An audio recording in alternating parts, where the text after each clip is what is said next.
Okay, John Bailey here. I actually figured out what was wrong with my radio. I have the GM.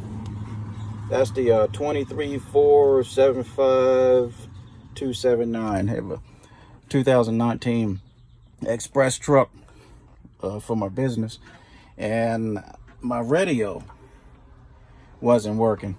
And I ordered another radio, and these particular parts, these GM radios, you have to actually unlock them or get them unlocked by the dealer. And some guys take a chip off, and I don't even know which chip to take off because it's like 4 of them. I don't want to tear up the circuit board and make it worse.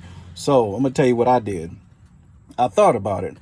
My actual controller, my dials, my power button would work, but my dials, most of my dial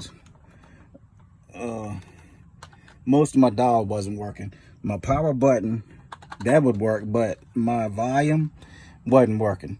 It was working on the actual steering column, but it was not working on the actual controller here. So I just went on, and once I realized that my stereo was locked, I just went on and took the face off of the new one that came in. Turn this headlamp off.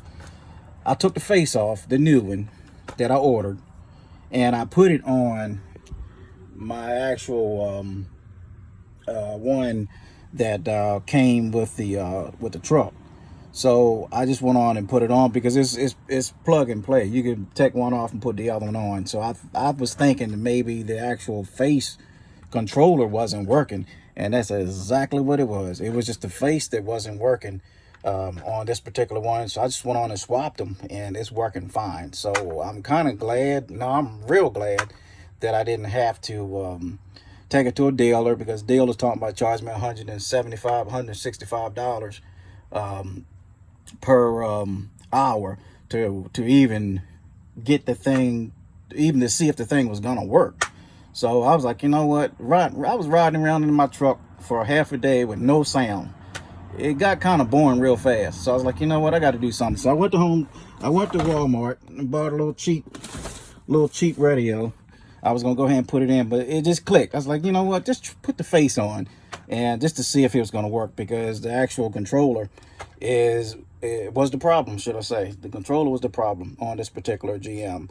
So try that out if that happens to you. If your controller stopped working and your dials stop working, you can even go to a junkyard and get it, because I got mine off of eBay. So like I said, the circuit board is probably fine, and only problem with mine, like I said, my controller is bad. So I'm tickled. So now I got sound again. I can go ahead and do what I do and get out there and make mama some money, make my wife some money, and my puppy. So I'm gonna go ahead and sign off. So just to give you guys a quick tip on these GM factory radios. So if your dials and everything stop working, try the controller first. Try the face first, instead of trying to change it out, and then you gotta have one that's locked, then you gotta get it unlocked or try to unlock it yourself. So go ahead and try changing out this face first, just to see if your dials stop working. I mean, it might not work for everybody. It might be your circuit board and your main module might be bad. I'm not sure, but if like I said, if your dials stop working, I know I'm rambling because I'm a little excited. If your dials stop working, just try to change your controller first, and seeing if that works. All right, God bless. Take care.